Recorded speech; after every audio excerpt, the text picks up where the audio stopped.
Boa noite a todos e todas. Estamos em mais uma quarta-feira para fazer aquele super bate-papo descontraído.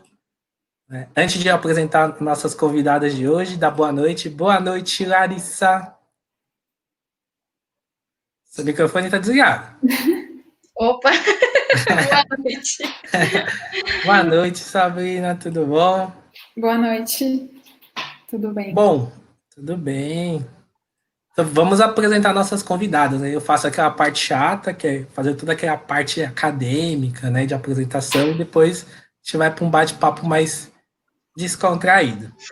Vamos começar ali com a Larissa Bernardo. Ela é graduanda em fonoaudiologia pela Universidade Federal de São Paulo, a Unifesp.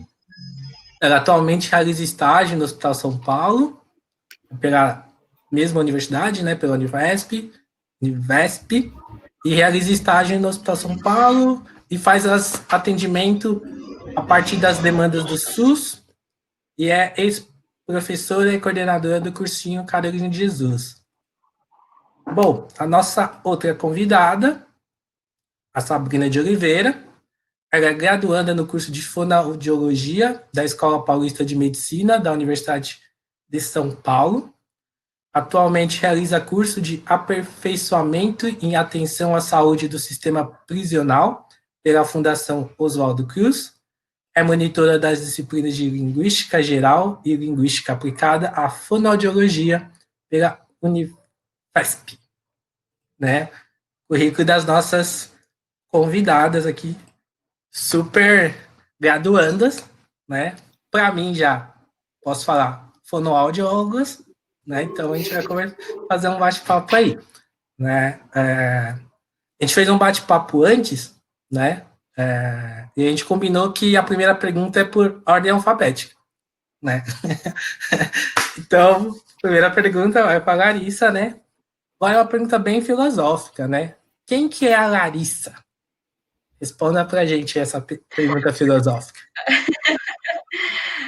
Olha, essa pergunta é muito difícil de responder, na real, porque acho que num conceito geral, assim, em qualquer área da vida é muito difícil de responder quem a gente é. Porque, sei lá, acho que a gente está sempre se construindo e mudando, e aí quem eu sou hoje talvez não é quem eu seja amanhã, sei lá. Mas hoje eu acho que eu sou uma pessoa que está no último ano da faculdade. Mas que, assim, enfim, pelas pessoas que me conhecem, acho que eu sempre fui uma pessoa de correr atrás das coisas, de querer muito mudar o mundo. E aí eu, enfim, só puxando já um gancho para fono, assim, acho que isso é uma coisa que a gente faz todo dia, né, dentro da fono, do tipo, eu sou a Larissa, que eu sei que eu posso mudar o mundo de alguém todos os dias. Então, acho que isso é uma coisa que me motiva, é uma coisa que me define, assim, no geral. Eu sou uma pessoa que quer mudar o mundo, mesmo que o mundo seja eu mesma, primeiramente. Mas eu acho que é basicamente isso, assim, eu gosto muito de desafios, eu gosto muito de trocar ideia com as pessoas, de aprender coisas novas, né? Eu acho que a gente aprende todos os dias com todo mundo. Acho que esse bate-papo, essa troca vai ser também uma forma de aprendizado, assim, tanto para as pessoas que estão assistindo quanto para a gente, porque, sei lá, todo tempo a gente está aprendendo, né? Então, isso é uma coisa que eu gosto muito de dizer também, assim, que se a gente muda o mundo, a gente tem que aprender para poder mudar o mundo, né? Acho que é isso. Boa. E você É vem da difícil onde? responder. Zona Sul, Zona Norte? Que lugar do mundão você tá falando? Eu estou aqui na Zona Sul, próximo ao Capão Redondo, nossa quebrada. E aí eu faço a faculdade na Unifesp, que é aqui em São Paulo também. Boa. E você, Sabrina? Com a cara séria ali, ó. Quem é você? Então, é uma pergunta difícil. Eu acho que, além de fazer fonoaudiologia, meu único traço de personalidade é ser de Guarulhos. Guarulhense, aqui é a gangue de Guarulhos. Eu tenho 20 anos. nasci e cresci em Guarulhos. Eu acho que eu sou uma pessoa muito curiosa, dedicada, muito ansiosa, no geral.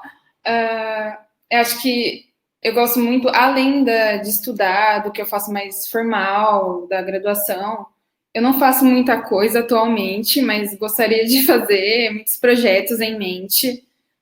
Acho que eu tenho muita ambição, assim, para o futuro, muita ansiedade que vem junto com essa ambição.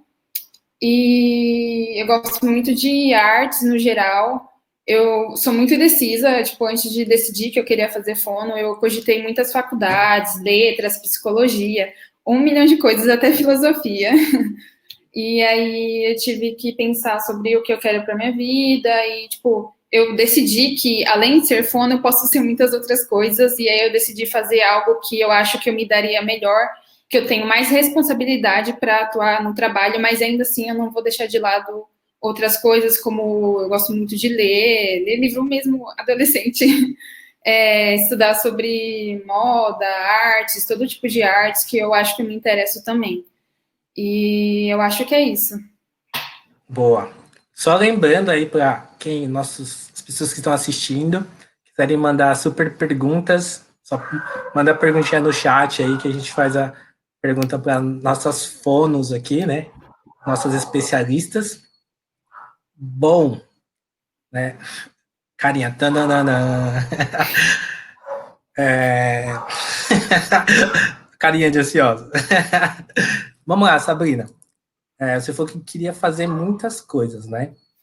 E por que fono? Né? O que te levou você a fazer fono? Né? Porque a gente tem, vamos dizer assim, que a gente vai ter muitas pessoas assistindo que estão nesse processo também, né? De cursinho para universitário, na periferia, que muitas vezes não sabe o que fono faz, né? Então, vou fazer essa pergunta para você, por que fono, né? E o que fono faz, né? Depois a gente faz a mesma pergunta, um pouquinho mais difícil falar isso. Bom, por que fono?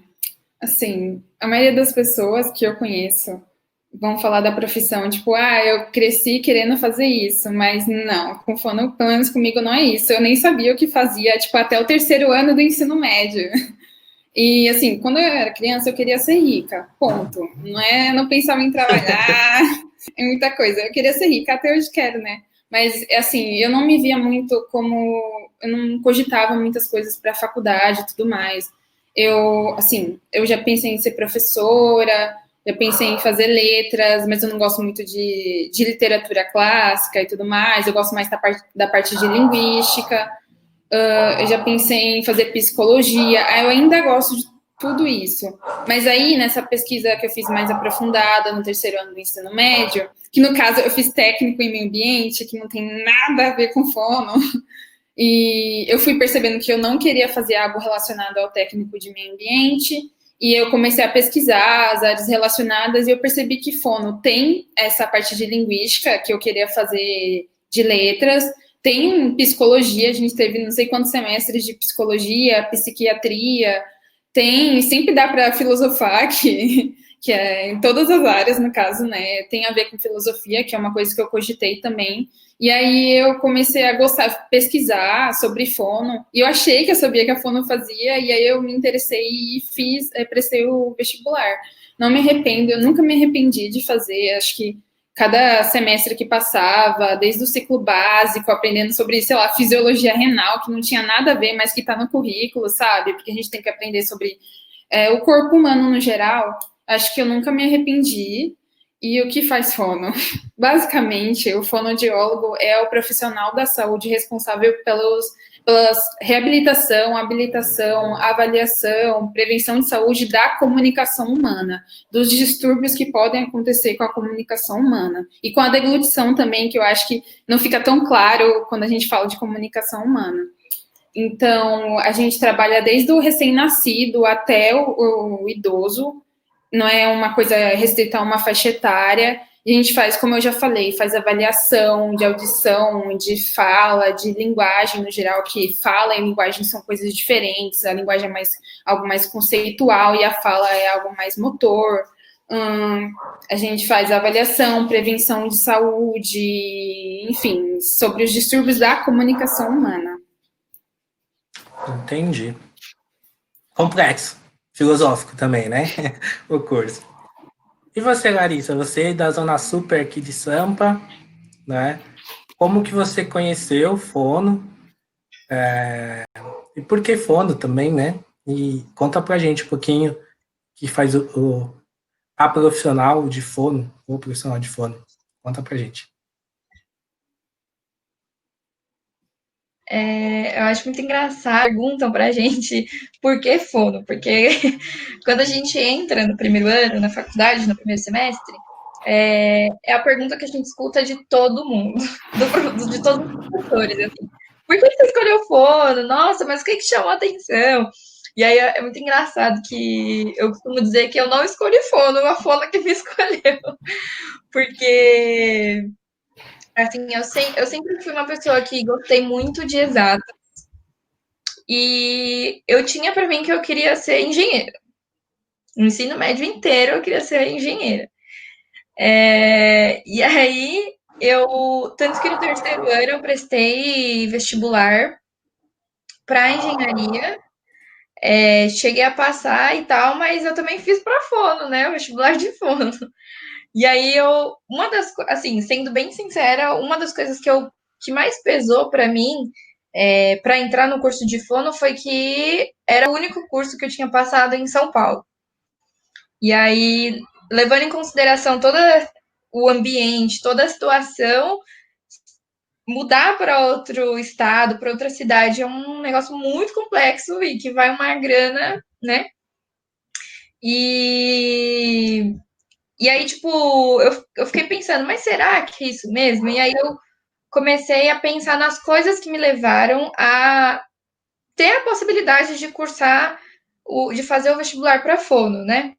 E aí, assim, eu sempre, levando mais para esse lado, eu sempre gostei muito no sentido de ajudar as pessoas mesmo. E aí eu sabia que eu não queria uma área, tipo, tão médica, mas que eu queria poder ajudar as pessoas em alguma coisa da vida delas, assim, diariamente. E aí eu encontrei fono, assim, eu entrei no curso sem saber muito o que a fonoaudiologia era. Eu tinha muito aquela visão de que fono atua com audição e com fala e gagueira, e que é muito mais que isso, né? Hoje, enfim, falando um pouquinho do profissional de fono, assim, a gente tem diversas áreas que a gente pode atuar. Como a Sabrina falou, a comunicação humana no geral, mas aí dentro da fono, se eu não me engano, são listadas, são uma média de 12 especialidades, assim. Então, a gente fala da fala mesmo, de como a gente produz a fala, ou de como a gente pode melhorar as nossas apresentações, por exemplo, se a gente vai. Até, por exemplo, numa entrevista de emprego, sei lá, se você vai fazer uma apresentação num congresso, se você vai fazer alguma coisa, o profissional da fono pode te ajudar a melhorar nessas coisas, né? Que é uma coisa que às vezes a gente nem liga muito, assim, né, na prática. E aí também tem as questões, isso né, mais para os adultos, mas também relacionado às crianças. Então, por exemplo, o fonoaudiólogo, para atender uma criança, não precisa ser necessariamente uma dificuldade de fala. Muitas crianças têm uma dificuldade de leitura escrita, por exemplo, que muitas vezes não são percebidas pelas pessoas, mas que a gente está ali para fazer aquele papel e investigar o porquê aquela criança tem uma dificuldade de leitura e escrita. Ou, por exemplo, questões de linguagem, então, de compreensão do quanto as crianças ou quantas pessoas podem entender o que a gente está falando com elas. Ou o quanto uma pessoa fala e a gente é capaz de entender o que essa pessoa está falando.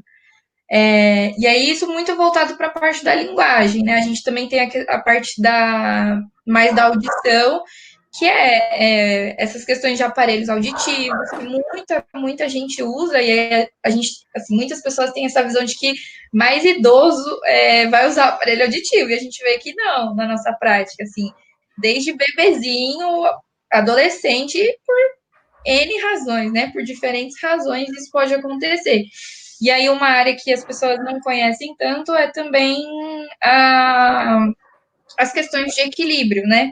Tem muito fisioterapeuta que trabalha com isso, mas o fonoaudiólogo também trabalha com isso, de reabilitação vestibular, que a gente chama, que é essas questões de equilíbrio. Então, pessoas que, por exemplo, caem muito, que tropeçam muito, muitas vezes podem ter uma dificuldade que elas não sabem. E aí o profissional, a fonoaudióloga, pode ajudar nessas questões do dia a dia mesmo.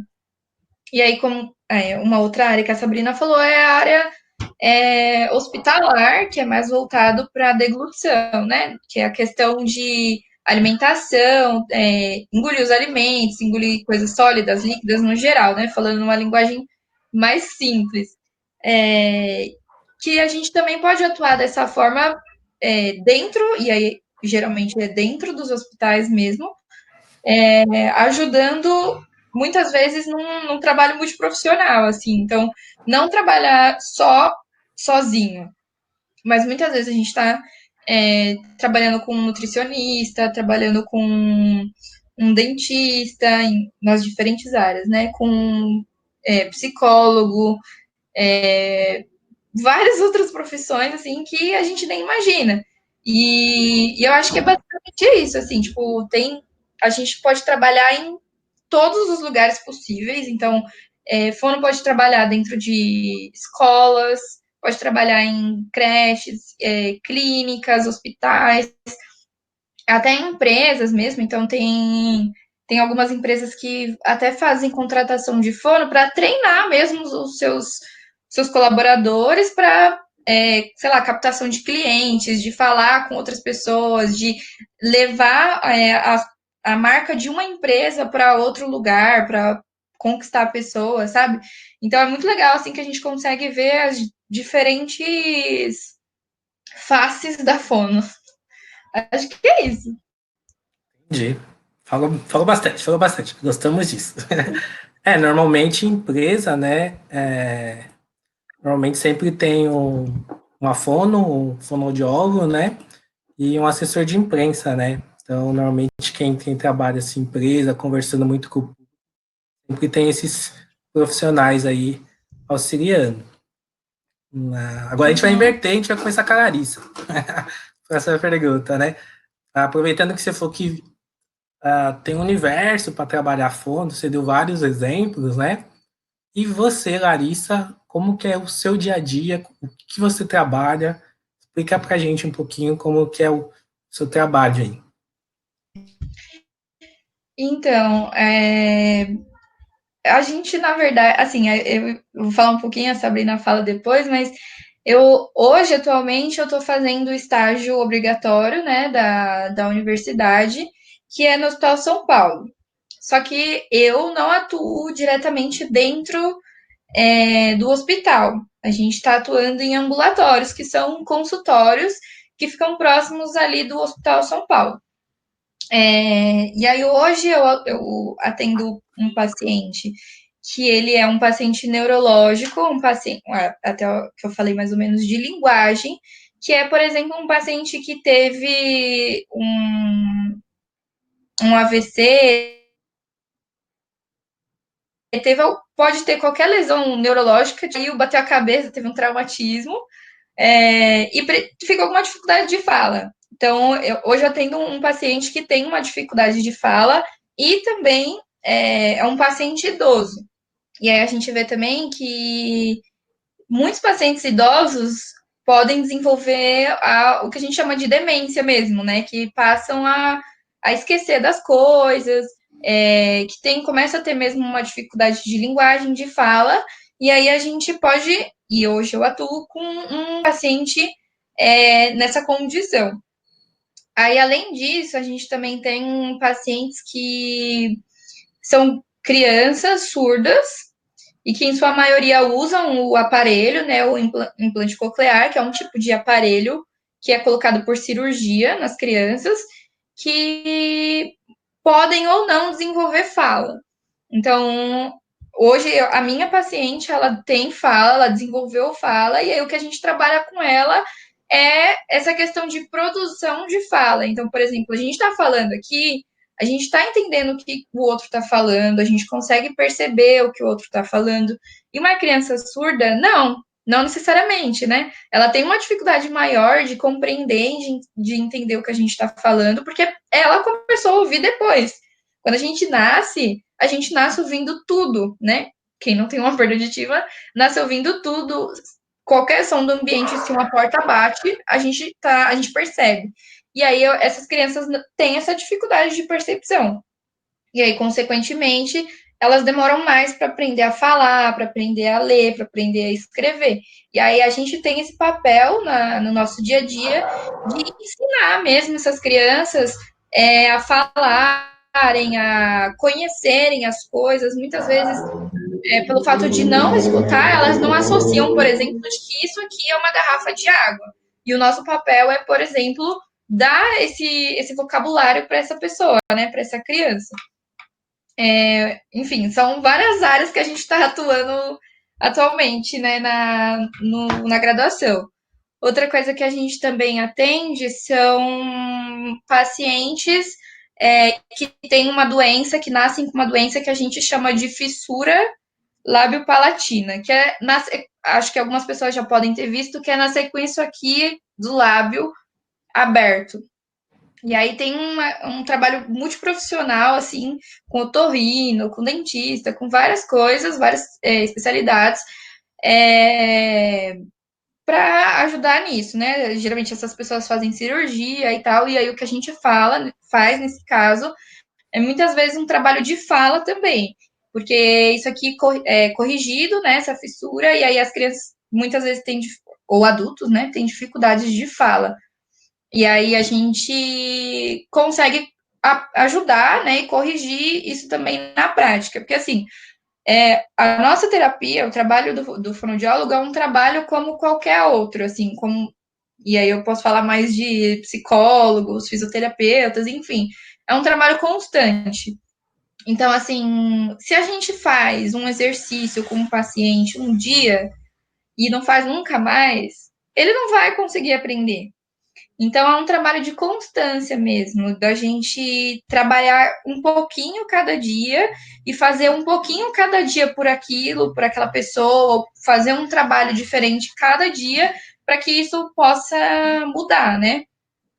E aí tem um outro atendimento que a gente faz, que são de pacientes que respiram pela boca. Muitas vezes a gente está, tipo, no ônibus, no metrô da vida, e olha, as pessoas estão lá de boca aberta, sem nem reparar. E isso pode ser uma dificuldade aí que a gente pode, enfim, tem N razões para isso acontecer, mas que o fono também pode ajudar nesse sentido. Acho que é isso, né? Tipo, é muita coisa, poderia ficar, tipo, uma hora só falando do trabalho que a gente faz, mas no geralzão, hoje eu tô trabalhando com essas áreas. E você, Sabrina? Vamos lá. Bom, a Larissa deixou você falar, hein? Aproveita. Não, mas assim, o estágio que ela faz com essa questão da fissura, que não é só no lábio, também pode ser no céu da boca, essa reabilitação com as pessoas que têm uma alteração de linguagem, a gente fala, eu já fiz no começo do ano, porque a gente faz um sistema de rodízio. São 3 rodas e a gente vai trocando a partir de um período de tempo. Atualmente, eu estou na roda de avaliação de audição.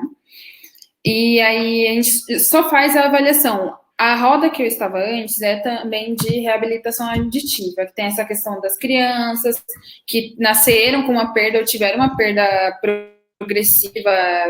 Não sei, a mãe pegou CMV na gestação e a criança nasceu com essa perda de audição, ou teve sarampo, enfim, uma alteração genética, diversos motivos nasceram com essa perda de audição, que pode ser de diversos graus e pode ter diversas configurações.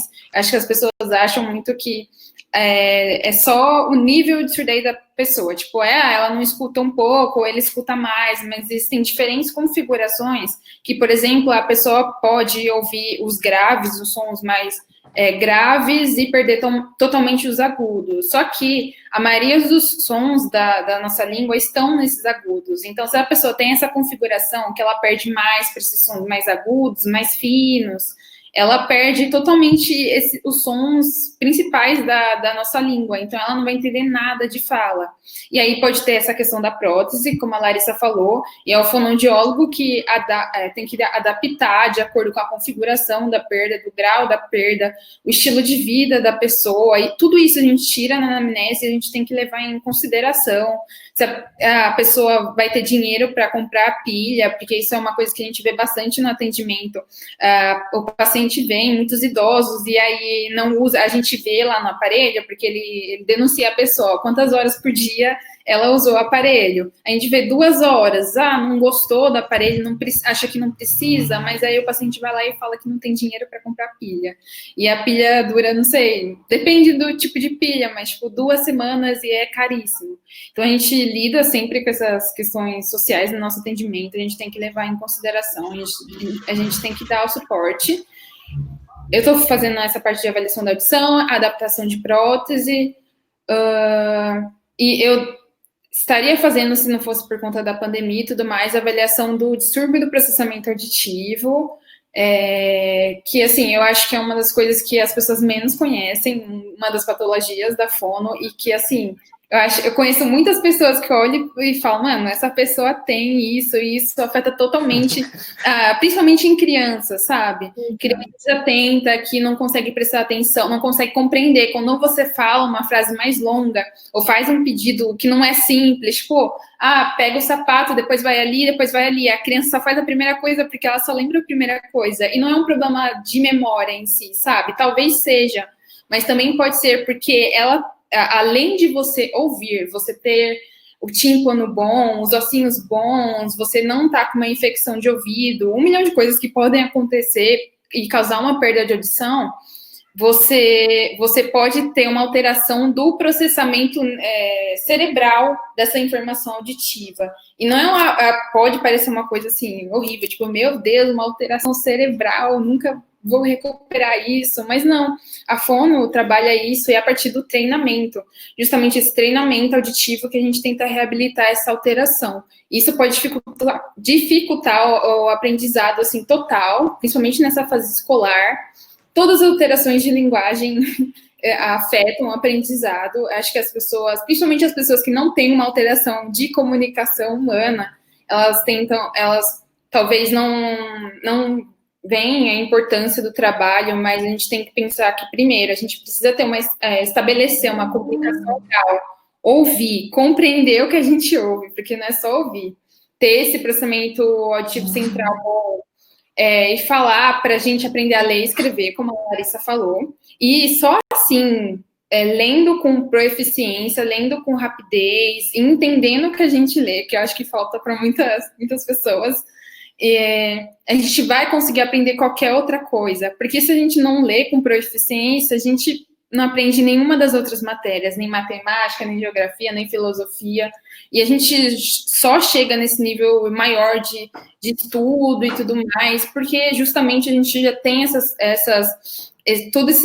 habilidades dentro da normalidade, entende? Então, assim, é muito importante, isso com certeza muda a vida da pessoa, porque se você tem dificuldade de entender uma frase mais longa, um pedido mais longo, ou um texto, uma história que a pessoa está contando, a pessoa está falando, está terminando a história, você já não lembra mais o que aconteceu no começo, porque você tem essa dificuldade de compreender textos mais complexos e tudo mais, você não vai aprender as outras matérias, e enfim, você vai ter que ter uma atenção maior, vai se cansar muito mais para fazer algo que deveria ser automático, entende? Isso, para uma pessoa, por exemplo, que não tem uma motivação tão grande, ela já desiste de aprender aquela matéria, quem nunca, né?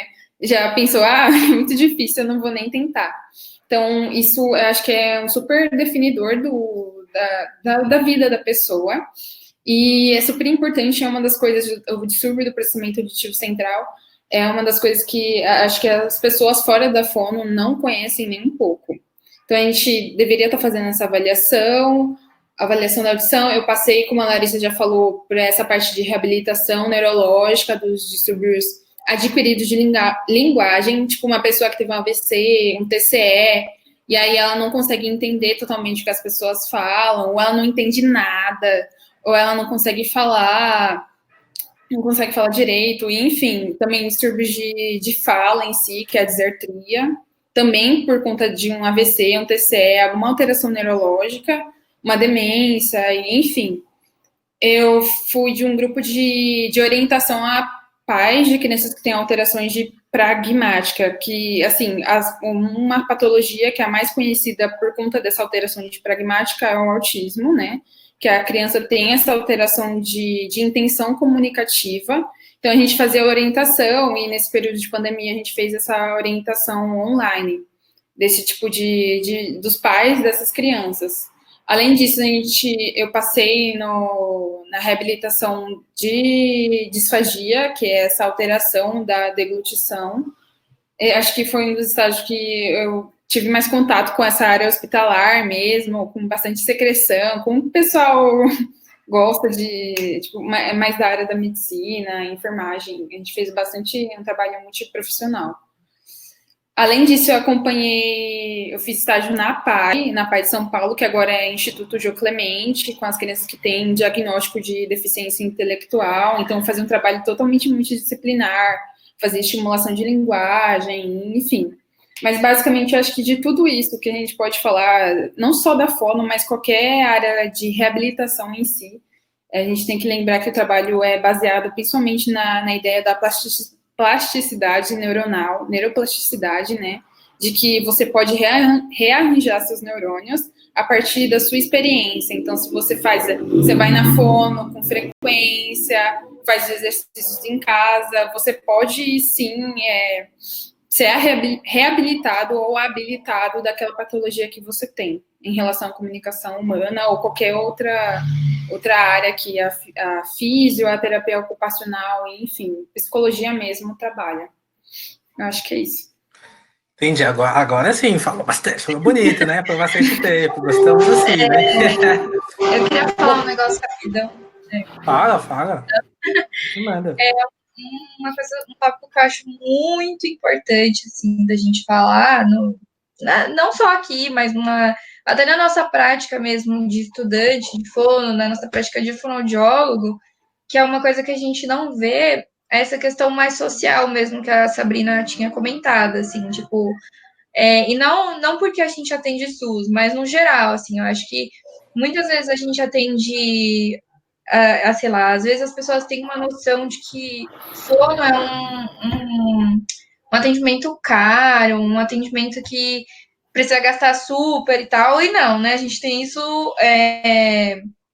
ofertado no sistema de saúde, mas que também a gente tem que levar em consideração, mesmo dentro do SUS, assim, a gente tem que levar em consideração de que a gente vive, falando mais de São Paulo, né, porque a base que a gente tem, num lugar que as pessoas são totalmente diferentes umas das outras, não só no estilo de vida delas, mas também nessas questões sociais e econômicas mesmo. Então, é mais normal do que a gente talvez imagine de que um paciente, como o exemplo que a Sabrina deu, que um paciente chega e muitas vezes não tem pilha, não tem dinheiro para comprar pilha para o aparelho auditivo dela, por exemplo. E eu acho que isso é um papel não só nosso, mas do sistema no geral, de dar apoio a essas pessoas, do apoio que elas realmente precisam, né? De receber as condições necessárias para que ela tenha uma qualidade de vida boa. Porque isso não depende só da gente, né? Unicamente. Não depende só daquela pessoa que precisa daquele atendimento.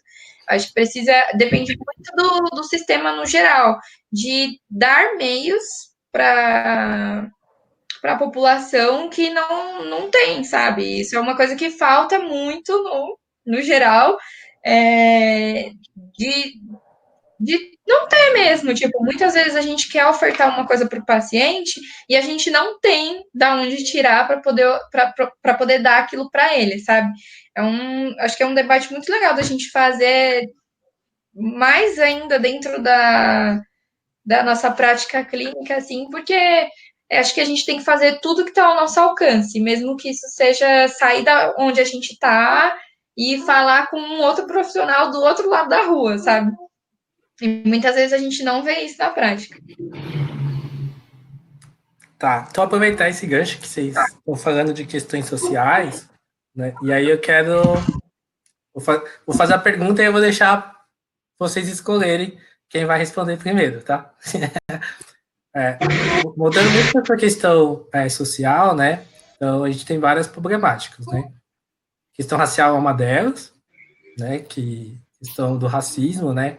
Uhum. E aí eu queria que vocês comentassem um pouco como que o curso de vocês, como que dá essa questão racial, né? Porque como o racismo é uma coisa estrutural, ela está dentro do curso, e como que vocês discutem, ou se vocês não discutem, quais são as proposições que fazem sobre isso? Essa é a primeira pergunta, esse é o primeiro pepino para vocês. A segunda, historicamente, né, quem faz fono são pessoas de classe média alta, não são pessoas da periferia, né? Vocês enxergam, vocês conseguem observar que nesses últimos anos está havendo uma pequena mudança, né? Está sendo inserido mais pessoas pobres, mais mulheres, mais pessoas negras, homens, mulheres, LGBTQIs+, dentro do curso de vocês. E a última bomba para vocês responderem, para salvar o mundo, a Larissa comentou muito da questão da pessoa que perde a questão de fala, né? Desde pequeno, e aí tem a questão do aparelho, né? Tem um debate muito grande, né? Da questão das pessoas com deficiência, né?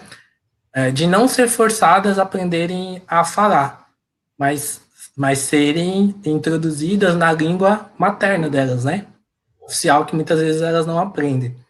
E aí a pergunta é, o curso de fono prepara vocês para atender essas pessoas, porque vocês precisam falar em Libras, né? Então, como que se dá essas problemáticas que eu levantei, que estão dentro de questões sociais, que interrelacionam o trabalho dos fonos e das fonos, né? Então, eu queria ouvir um pouquinho de vocês. Enfim, eu vou falar um pouquinho, acho mais fácil dividir, enfim. Dessa questão do racismo, assim, eu acho que é um debate que a gente não tem dentro da universidade, para ser bem sincera, assim. Não é uma coisa que a gente para falar. Muitas vezes a faculdade, ela traz para a gente uma coisa muito conteudista, pensando em saúde mesmo, pensando em fono na área prática, mas que a gente muitas vezes não tem esse debate social, e não só do racismo, eu digo de tudo. Acho que em relação a números mesmo, assim, dentro da fono, do curso de fono hoje na Unifesp, que é o lugar que a gente tá, né, que é o lugar que a gente pode falar com mais propriedade, o número de alunos e alunas, né, na sua maioria, que são negros, são pouquíssimos, assim, eu acho que eu não consigo, sei lá, não consigo nem pensar agora quantos são, mas são poucos, assim, no geral, se a gente for levar em consideração que cada sala tem, sei lá, 40 pessoas, acho que nem 5 por sala, para ser sincera, nem 3 às vezes. Então, é um debate que é muito importante, mas que a gente não tem dentro do nosso próprio curso, né? E aí, essa questão de gênero, assim, eu também gosto de falar, porque o nosso curso é quase 100%, tipo, 95% feminino, composto de mulheres. E aí, isso é um debate que a gente traz também, que, enfim, eu estava discutindo isso com a Sabrina, mas que é uma coisa que a gente também não fala, dessa questão de profissões que as pessoas julgam serem mais femininas, sabe? Nesse sentido mais sexista mesmo, de tipo, por que os homens não estão dentro do curso de fonoaudiologia, por exemplo? É uma pergunta que a gente faz, que eu não tenho a resposta exata, mas que é uma coisa a se pensar, sabe? Por que o curso é 99% feminino? Enfim, se você quiser falar um pouco desse ponto, Sabrina. Agora, você terminou? Agora. Sim, Tá. dessa questão, sim. Bom, eu acho que, primeiro falando do começo da primeira pergunta sobre racismo, realmente a gente não tem uma aula de saúde da população negra ou algo mais específico. Eu acho que sobre essas questões sociais, pensando em classe, raça, gênero, a questão LGBTQI+, as poucas coisas que a gente teve na graduação, sabe? Além da gente procurar algum seminário de saúde pública, assim, online, agora que está tendo na pandemia, foi aula sobre professora, principalmente na área de voz, de áreas de pessoas que têm problemas de voz mais específico, citando a questão da população trans, que eles fazem, acho que tem um núcleo trans na Unifesp, e aí essa minha professora que trabalha com voz, ela trabalha com essas pessoas que querem tentar mudar o tom de voz a partir além da questão hormonal, que eles alguns tomam, né, porque tem gente que não quer tomar, e os que tomam, eles tentam mudar, não muda totalmente a voz. Eu acho que no caso do homem trans é mais difícil, eu não lembro direito agora, mas aí eles tentam fazer essa treinamento de voz com esse tipo com esse grupo de pessoa. Mas, além disso, a gente não tem muita coisa. E, além de tudo, além de citar que é uma profissão que a maioria é classe média, alta, a gente tem que falar que a maioria é mulher branca, é profissão de mulher branca mesmo. Eu acho que isso tem mudado com a adesão das cotas, mas uma coisa que eu gostaria de pontuar é sobre a fraude nas cotas, que eu acho que é bastante grande, não só no curso de fono, mas também na medicina. Teve um tempo que o pessoal estava tentando criar um coletivo negro lá, e aí eu articulei com o pessoal da medicina, biomed, e eu acho que era um problema na maioria dos cursos da saúde. Eu não posso falar mais que isso, porque no Campus São Paulo só tem curso da área da saúde, mas que, nossa, cada pessoa não é nem um pardo, é tipo aquela pessoa com sobrenome russo, super loira, do olho azul, que entrou pela cota racial, porque tá no Google, é só pesquisar a lista de chamada, dá para ver por qual cota, o sistema universal que a pessoa passou, e tipo, é muito grande, e isso realmente é muito problemático, porque é um crime que você está fazendo, falsa declaração. Mas, assim, eu acho que o espaço que eu mais vi pessoas, estudantes de fonoaudiologia, nem é muito formado eu conheço o quê? Umas 3 pessoas no máximo, negros. Eu acho que foi na Enefon, que foi o Encontro Nacional de Estudantes de Fonoaudiologia, que eu fui em 2018, que foi na Unifesp, e aí o pessoal do Nordeste, principalmente, né, eles foram para a Unifesp, e eu falei, meu Deus, eu e a Raine e a Larissa e o pessoal, tipo, nós não somos as únicas, meu Deus, os marronzinhos da fono. E aí acho que foi o lugar que mais encontrei diversidade, não só de questão racial, mas também de gênero, orientação sexual e tudo mais. Acho que foi mais no Nordeste.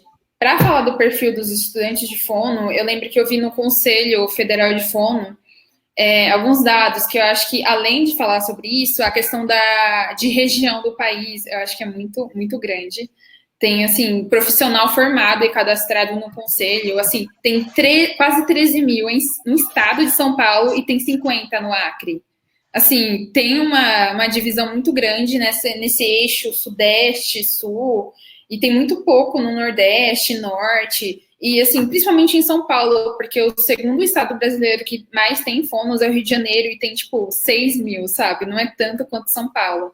Então, é uma profissão, maioria de mulher branca, de classe média, principalmente em São Paulo. Mesmo que a pessoa não se gradue em São Paulo, em alguma outra faculdade do país, a maioria vem para São Paulo, porque é o lugar onde tem mais pós e tudo mais, e atua mais aqui. E principalmente em clínica particular, enfim, pelo menos essa visão que eu tenho da experiência que a gente pesquisa na internet, das pessoas que a gente conhece pessoalmente e tudo mais. Sobre essa questão do sexismo, a gente tinha discutido, né? E eu até tinha perguntado no Instagram se o pessoal achava que também tinha isso. Nossa, super blogueira, arrasta pra cima, gente. Como é que o pessoal te segue? Já deixa aí o pessoal te seguir aí, ó. Coloca na descrição do vídeo, gente. Dá o like, compartilha. Vai estar lá na descrição, sim. É Sabrina O.C. Viana. Mas aí eu perguntei, tipo, acho que só 2 pessoas acharam que não, mas também ninguém discorreu mais, que eu perguntei se as pessoas achavam que a atuação fonoaudiológica tinha uma influência, tem um estereótipo, uma visão negativa por conta de questões sexistas. Eu acho que tem muito, não só fono, mas também enfermagem, pedagogia, muitos cursos que tem maioria mulher. Eu acho que não são vistos muito como, sei lá, uma ciência elaborada, principalmente fono. Eu não vou falar muito sobre as outras, mas o que eu vejo tem muito um reducionismo ao trabalho técnico. Isso não só por questões sexistas, mas também porque até a década de 80, tecnicamente, é um trabalho. O fonoaudiólogo era um técnico, entende? É só um técnico. É uma profissão extremamente recente. Então, eu acho que existe, eu não vi isso em uma pesquisa, mas, assim, como a maioria das pesquisas a gente faz baseado no que a gente observa, primeiro eu observo a realidade, penso, reflito, e é isso que eu acho. Acho que dá para falar da parte histórica, não sei se a Larissa quer que eu fale agora, não sei. Eu acho que dá para... Enfim, tinha uma outra pergunta que eu já esqueci qual que é, do que o Jorge fez. Era o debate em cima das pessoas com deficiência, né, que são historicamente, né, são forçados a aprender a falar, né, e eles não são incentivados a aprender a língua, né, deles, que é a Libras, né, e como que vocês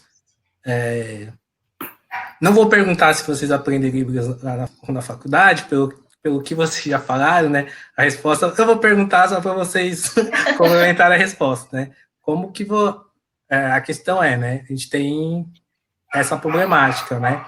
Como atender essas pessoas, né? Dentro dessa temática, se precisa ter o contato com a língua, né? Como que é essa comunicação, né? Como que vocês veem esse debate, né? Só falando um pouquinho disso, aí, acho que depois dá para a gente falar um pouquinho dessa parte histórica da fono em si, mas, sinceramente, é extremamente difícil. É uma coisa, assim, a gente tem contato com pacientes que são surdos, por exemplo, que não falam, né, que usam língua de sinais, mas que muitas vezes nós, como estudantes, quase profissionais, não temos esse preparo de se comunicar com alguém, sabe? Se, por exemplo, sendo bem sincera, se uma pessoa que utiliza Libras e tal no dia a dia dela me para na rua para pedir uma informação, eu não vou saber ajudar ela, sendo sincera. Eu não vou saber. E aí é muito de correr atrás disso por fora da faculdade, sabe? Fazer um curso, mesmo que seja online, um curso presencial, enfim. E aí, na nossa prática, a gente se vira em 1000 pessoas diferentes para conseguir atender esses pacientes, assim. Sei lá, de usar aplicativos que a gente tem disponível no celular, de usar vídeos que a gente tem, e aí, muitas, assim, eu digo que as pessoas que têm esses pacientes, porque não é todo mundo que atende pacientes que usam Libras, né? Mas as pessoas que atendem pacientes de Libras são pessoas mais privilegiadas mesmo, no sentido de que, apesar delas terem que correr atrás disso, de que a universidade deveria dar isso pra gente, elas, diferentemente das pessoas que não têm esses pacientes, vão aprender alguma coisa. Na marra, mas vão ter que aprender. Enfim, não que seja privilégio, acho que essa palavra eu usei de forma errada, assim, mas de que elas vão sair da universidade sabendo alguma coisa, diferente da gente que não tem paciente de Libras, que usa Libras e que não tem a mínima ideia de nada. E também meio que um aprendizado mútuo, assim, junto com o paciente. O paciente aprende, às vezes o paciente chega sabendo mais do que você, porque ele está dentro de uma escola bilíngue, por exemplo, que tem o uso de Libras, e aí meio que te ensina mesmo, sabe? Mas eu acho que é uma coisa que falta muito dentro da universidade, é isso. E não só das questões das pessoas surdas, acho que também das pessoas que utilizam, que precisam de comunicação alternativa. Que são pessoas que não falam, ou muitas vezes têm autismo mesmo, é um ponto bem forte, assim, pensando nessa questão de comunicação alternativa. Tem alguns pacientes neurológicos também que precisam de comunicação alternativa, do tipo, essas pessoas não falam, mas o que a gente vai fazer para se comunicar com elas? O que elas fazem para se comunicar com a gente? Porque todo mundo se comunica de alguma forma, seja num olhar, seja num gesto, todo mundo se comunica de alguma forma. A fala não é o principal para a gente se comunicar. Até nós, mesmo pessoas que falamos, se a gente está numa situação, sei lá, desconfortável, outra pessoa não precisa falar para a gente, porque a gente sabe e a gente percebe que o outro está numa situação complicada, por exemplo. Ele não precisa falar isso para a gente. E é o mesmo para essas pessoas, tanto as pessoas surdas quanto pessoas que precisam de comunicação alternativa, né? Que muitas vezes usam aquelas plaquinhas que tem várias figuras e as pessoas apontam aquilo que elas querem. E é uma coisa que a gente, na prática, dentro da graduação, não vê muito. Que é, assim, o que a gente pode falar, porque é o que a gente vive, né? Na área profissional mesmo, na prática clínica, talvez seja diferente. Mas que a gente não vê muito isso dentro da universidade que a gente está inserido. E aí as pessoas focam muito, muito, muito nisso, de querer falar, de querer que a pessoa fale. E é isso, a comunicação, ela se dá através de uma informação que é passada pela outra pessoa. E eu não preciso passar uma outra informação necessariamente falando, né? É bem complicado isso. Quer complementar? Eu posso Sim. fazer outra pergunta. Eu concordo com a Larissa. A gente tem 2 semestres, eu acho, de Libras. A gente aprende um básico de perguntar o nome da pessoa, o sinal, o endereço, o dado de anamnese mesmo. Mas realmente é complicado. Tipo, se eu fosse falar com alguém, ainda mais que eles fazem rápido, eu não saberia, assim, nada. Inclusive, no começo do ano, eu atendi uma paciente que supostamente eu deveria ensinar Libras para ela, e ela me ensinou, no caso. Na prática foi mais isso. E acho que a gente não está preparado totalmente, mesmo com esses 2 semestres. Acho que a gente teve espaço para discussão, mas não foi o suficiente sobre essa questão da Libras, de quando a gente deve ensinar Libras, do mundo surdo, né? Mas a gente sabe que, tipo, Libras não é o português sinalizado, é uma outra língua que tem uma estrutura diferente, não é simplesmente fazer qualquer coisa. Inclusive, a gente tem 2 professoras atualmente, né? A gente teve mais a Vivian e agora a Marisa Sakalowski, que além de ser fono, é pedagoga, ela sabe muito sobre Libras e que está orientando. Não sei se a Larissa pegou ela em algum estágio, mas eu sim, são professoras maravilhosas e que acho que talvez mude mais. Não sei, é certo. Não tem muitos indicativos, mas eu acho que talvez isso mude por ter mais espaço de discussão com a chegada dessa professora. Mas eu acho que é isso. Entendi. Olha o quanto de tema que a gente já deixou aberto aí para as pessoas estudarem, né? As questões sociais, questões de pessoas com deficiência, questão racial, questão de gênero, questão de inclusão, Unifesp, questão das cotas aí sendo burladas, né? Então, tem muita coisa para estudar, tem muitas possibilidades. E vocês? Vocês querem continuar estudando, fazer pós, fazer mestrado? Quais são os planos de vocês dentro da Fono? Para mim, vocês já se formaram, né? Então, quais são os próximos planos? Eu gostaria de continuar estudando, né? Fazer mestrado, especialização. Porque conhecimento nunca é demais, né? Eu gostaria, além de estudar, fazer um mestrado na área de fono, fazer algo em outras áreas, tipo, talvez linguística, que é o meu objetivo.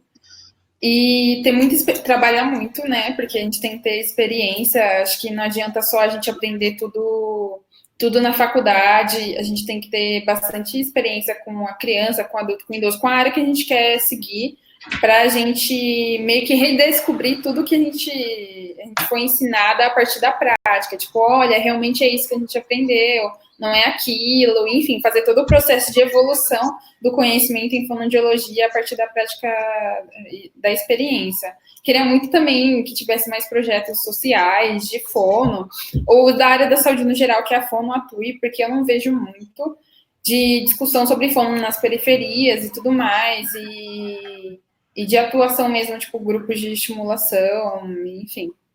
Eu acho que é isso. Eu tenho muita vontade de continuar estudando, né, depois que me formar. Eu tenho muita vontade de fazer mestrado, de fazer especialização, tal, seguir nessa linha. E também essa questão da prática clínica, assim, uma coisa que até então, assim, o que eu menos gosto hoje em dia é a ideia de trabalhar em hospital. Não curto muito isso.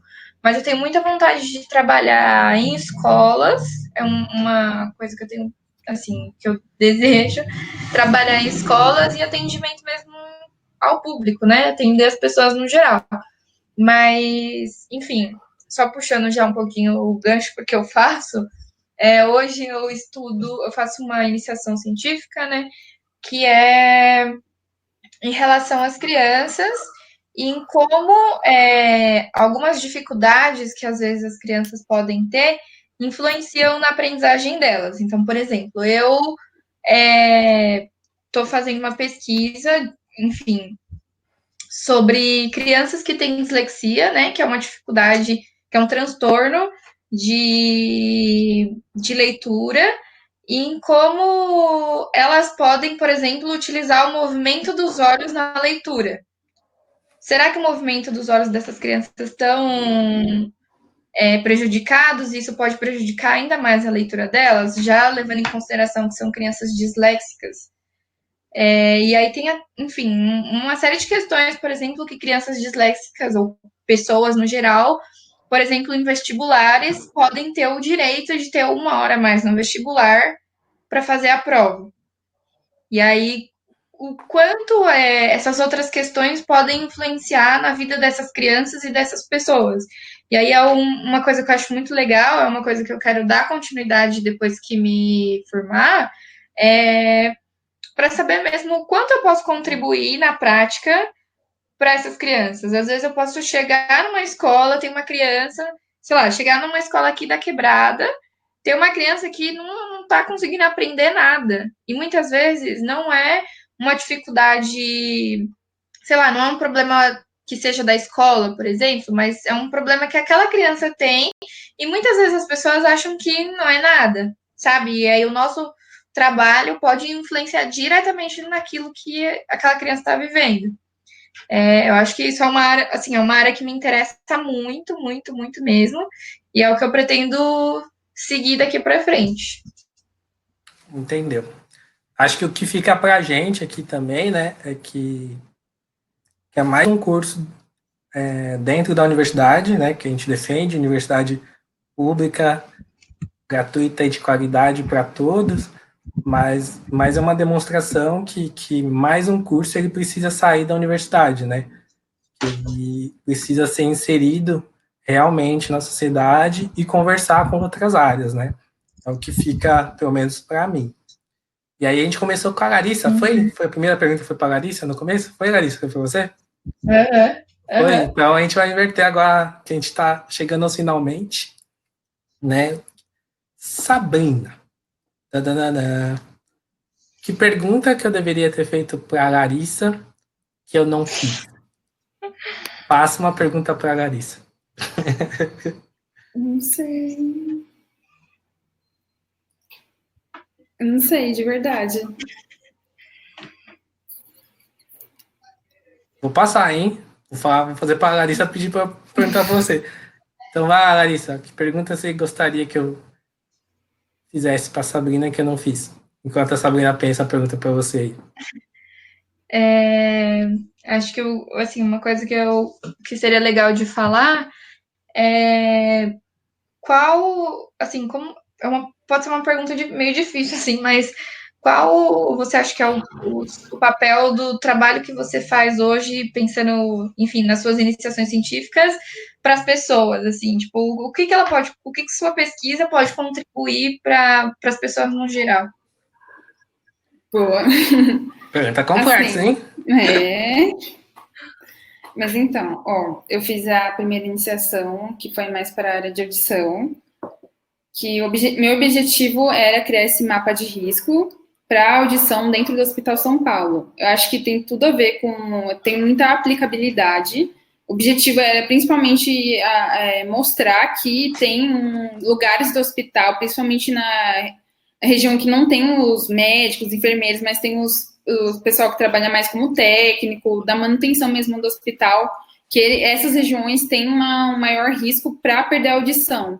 E aí eu acho que tem tudo a ver, deu super errado a pesquisa, e tem tudo a ver, porque eu lembro que eu cheguei na caldeira do hospital, não sei se vocês já viram a caldeira de algum lugar, é super barulhento, super quente, é super desagradável, é escuro, e o pessoal trabalhava lá, tipo, o dia todo, e aí eu falei, oi, tudo bem, expliquei o objetivo da pesquisa, expliquei tudo sobre os prós, contras, que eles não iam receber, enfim. E aí eu falei, você pode ficar com um aparelhinho que ele mede em decibéis o ruído de lá, e tem que ficar na pessoa. E aí ele falou, não.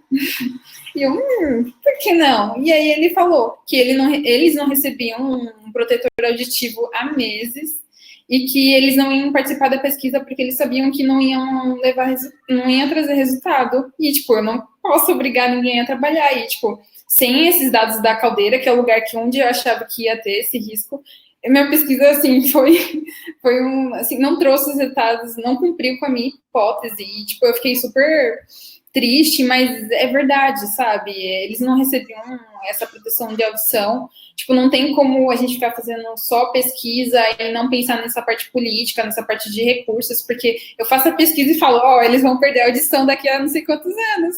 E daí? E daí? Exatamente. Eu acho que essa primeira pesquisa foi a que mais me deixou pensativa a respeito. Nossa, enfim. E atualmente eu faço na área de distúrbios de linguagem adquirido. A minha pesquisa é meio estranha de explicar, mas eu busquei, né? Eu estou na parte de discussão, ver quais são as palavras mais recorrentes no português brasileiro para usar como material de reabilitação das pessoas que têm essa alteração de linguagem adquirida. Novamente, a pessoa teve um distúrbio neurológico, um insulto neurológico, AVC, TCE, uma demência, enfim.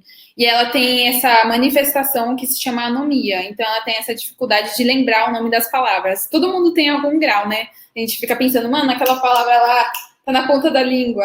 Pensa numa pessoa que tem isso o tempo todo. Ou a pessoa não lembra de nenhuma palavra, que é o caso do mutismo. E tem que usar uma comunicação alternativa, por exemplo. E aí eu penso que eu gosto muito dessa área, porque eu acho, assim, todas as áreas são úteis, mas eu penso que, mano, falo muito mano, desculpa.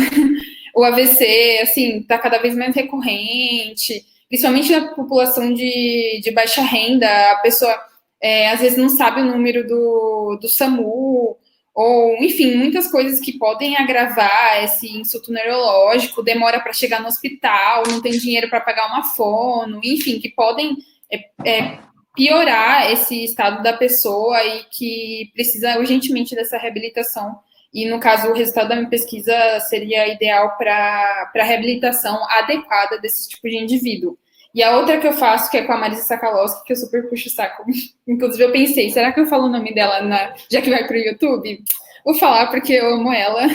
E que a gente é mais um relato das atividades que a gente fez nesse período de pandemia com o pessoal do ambulatório de estimulação de linguagem das crianças que têm alteração, uma deficiência auditiva. É mais um relato de caso mesmo, para a gente compartilhar com as pessoas que vão ler o artigo em breve, que atividades elas gostaram, compartilhar mesmo o conhecimento e o que a gente propôs mesmo. E eu acho que todas têm aplicabilidade e desavenças, algumas. Enfim. Sim. Estamos aqui em duas. Enquanto. Vai pensando aí que você vai fazer a pergunta para a Larissa. Né? Estamos aqui conversando com as duas cientistas aqui no canal Estinós, né? Indo para os finalmente. Mas pesquisa é isso, né? Pesquisa. Né? Eu brinco que é a lei de Murphy, né? Cientista testa. Né? E você acabou de falar mais ainda que a gente precisa de mais investimento, né? Em universidade, no hospital público, né? A gente precisa de mais investimento. Né? A gente tem a parte de engenharia de segurança que, pelo que você falou, não está sendo cumprido, né? Então, galera da engenharia de segurança, bate lá na caldeira que a gente precisa cuidar das pessoas, né? A gente precisa cuidar dos nossos colaboradores, né? Que é importante, né? Mas agora faça a pergunta para a Larissa. Eu acho que uma coisa que eu queria perguntar é, na vivência dela do curso, o que foi mais difícil para ela de lidar, sabe? A maior dificuldade por ser, sei lá, mulher, ou viver perto lá do Capão, ou, enfim, a dificuldade que ela encontrou que, assim, poderia ser sanada facilmente, mas que não aconteceu isso por conta da universidade, por conta da sociedade, qualquer coisa do tipo. Perguntas filosóficas aí. Eu acho que eu acho que inicialmente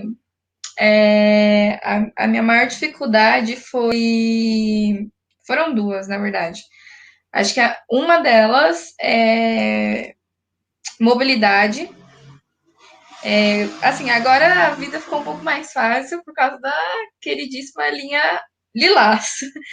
Mas no começo da universidade, no começo do curso, eu tinha que sair, tipo, 2 horas antes de casa e pegar 2 horas de trânsito para conseguir chegar na faculdade às 8 da manhã.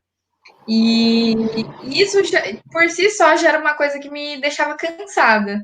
Então, eu já chegava na faculdade cansada, e aí passar o dia estudando, e para mim se tornou uma coisa muito difícil no começo, assim, porque sei lá, é muito fácil quando uma pessoa tem um carro e simplesmente sai da sua casa, mora 15 minutos da faculdade, 20 minutos da faculdade, e vai para a faculdade de carro, fica o dia todo lá e tranquilo, sabe? E pra gente não, muitas vezes era tipo, sei lá, época de prova, final de semestre, era de estar no busão, 6 horas da tarde, estudando, no busão lotado. Então, eu acho que para mim, no começo, isso foi muito difícil, principalmente no primeiro semestre, que foi um semestre muito pesado, assim, em relação a conteúdos e tal. Outra coisa que para mim foi difícil também, mas que hoje eu vejo que foi enfim, por causa de um privilégio, que foi, sei lá, foi difícil a questão familiar mesmo, de, tipo, de não trampar, de não ajudar em casa e muitas vezes ficar mais apertado, sabe, no final do mês e tal. E aí, enfim, eu devo muito, muito, muito aos meus pais, por exemplo, que conseguiram, durante todo esse tempo, segurar essa barra para que eu pudesse estudar, sabe? É uma coisa que que não é todo mundo que tem esse privilégio, né, de conseguir estudar numa universidade em período integral. E, enfim, eu acho que no começo foi muito difícil isso, e aí durante a faculdade eu tive que me virar para conseguir comprar as coisas mesmo, de tipo, ir tirar uma Xerox, de, sei lá, às vezes tô morrendo de fome durante o dia e comprar um lanche, então eu sempre corri muito atrás de alguma forma de conseguir uma grana, então, sei lá, fazer uns famosos buffets infantis por aí, que a galera vai trabalhar, tipo, nesses freela, ou agora também eu vendo doces desde o começo do ano, né? Sempre vende doces em épocas diferentes da vida. Então, isso é uma coisa que para mim é difícil, ainda mais agora nesse quarto ano também é difícil de ter, sim, conciliar essas questões da faculdade, de ter que estudar em casa também, de fazer 1 milhão de relatórios, de fazer 1 milhão de trabalhos e ainda assim ter que arrumar um tempo para conseguir tirar uma grana para isso, sabe? Mas eu acho que foram essas minhas duas maiores dificuldades. Entendi. Duas perguntas filosóficas e complexas aí da vida das duas.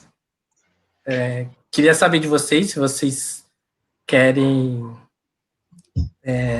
falar alguma coisa, né? Que a gente está chegando aos finalmente. Então, eu vou deixar a palavra aberta para vocês, né?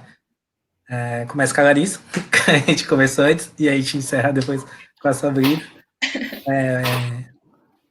Então, as palavras finais são suas, Larissa. Assim, eu curti muito quando o Jorge me convidou para participar desse debate, para esse bate-papo, né? E para trazer mesmo o papel do fonoaudiólogo dentro da sociedade mesmo. O que a gente pode fazer? Assim? Uma coisa que eu até falei para a Sabrina ontem mesmo foi que se uma pessoa que assistisse esse vídeo, esse bate-papo, já mudasse o seu pensamento sobre o papel do fonoaudiólogo, para mim já estava ótimo, sabe? Porque muitas vezes o nosso trabalho é muito desvalorizado, no geral, assim, a gente vê uma desvalorização muito grande do nosso papel, e cabe a nós mesmo divulgar a nossa profissão, de mostrar para as outras pessoas como a nossa profissão é importante, o quanto a gente pode fazer pelo outro, sabe? E nos mínimos detalhes mesmo. A gente não precisa fazer um trabalho gigante, assim, só uma orientação que a gente faz para um pai ou para um paciente adulto já faz muita diferença na vida dele. E assim, as pessoas que precisam desse papel, as pessoas que precisam do profissional, percebem essa diferença. E aí uma coisa que eu acho muito legal é que eu acho que as pessoas não precisam, não tem que esperar precisar daquilo para elas notarem a importância daquilo que tem, sabe? Tipo, eu não preciso, sei lá, por exemplo, ter um AVC e precisar de um fonoaudiólogo porque eu não consigo me comunicar mais. Mas ver que o nosso trabalho também não é só de reabilitação, é de promoção também, sabe? De mostrar para as outras pessoas coisas que elas podem fazer para evitar tais dificuldades ou até de melhorar mesmo aquilo que as pessoas já têm, né? Nessas questões de voz, de fala, de apresentação e tal. Então, sei lá, acho que é isso. Se uma pessoa já mudar o seu pensamento sobre o nosso papel, para mim já tá maravilhoso. E obrigado pelo convite também, logicamente. Queria agradecer também pelo espaço e pela Larissa ter pensado em mim. Me chamou também o convite da Larissa. Eu concordo total com a Larissa, tipo, se uma pessoa mudar a opinião e pensar, tipo, eu conheço alguém que precisa, já é ótimo. Essa questão da desvalorização, eu acho que tem muito, como a gente já citou, eu acho que também por conta dessa questão do sexismo, acho que a gente só brinca com a criança, que não tem objetivo nenhum alheio, além de brincar com a criança, ou ter uma visão do trabalho da fono restrita à gagueira e a criança que tem essa alteração de fala. Ou adaptar prótese, que é o que a maioria das pessoas acham que a fono faz. É tipo, só isso. Uma ciência toda fazendo só isso. E que a gente tem que pensar que não é um luxo, sabe? Que não é frescura uma criança que tem essas... que tem uma alteração, como eu já falei, do processamento auditivo, enfim, que a gente pode mudar a vida assim. Talvez não seja uma área como medicina, enfermagem, sei lá, algum outro curso que a gente está constantemente lidando com vida, morte, mas não adianta a gente viver e viver mal, entende? E a gente tem que viver bem, não procurar o fono, como ela disse no último minuto, quando tem uma alteração muito grande, e é basicamente isso. Bom, queria convidar todo mundo aí para acompanhar aí, assistir de novo o videozinho das nossas fonoaudiólogas, Larissa e Sabrina. Daqui a pouco vai estar lá no YouTube já. Convidar todo mundo, que nem a nossa blogueiríssima Sabrina falou, curtir, se inscrever lá no canal Estinha Nós, Facebook, Instagram e no YouTube. Agradecer às nossas cientistas, né, pelo convite, né, de vir aqui fazer esse bate-papo. Então, quero agradecer muito, Larissa, pelo seu aceite, vir bater papo. Você também, Sabrina. Fico muito feliz de saber que nós temos aí novas cientistas aí, né, profissionais já competentes aí dentro da área. que não pensam só na área, só dentro da caixinha, mas pensam o curso, né? Pensam no curso e na sociedade de modo único, né? E ele não é separável. Então, gostaria de agradecer muito. Então, acompanhe todo mundo aí, acompanha nós aí nos próximos passos, nos próximos bate-papos. Obrigado, Larissa. Obrigado, Sabrina. Tchau, tchau. Tchau, gente.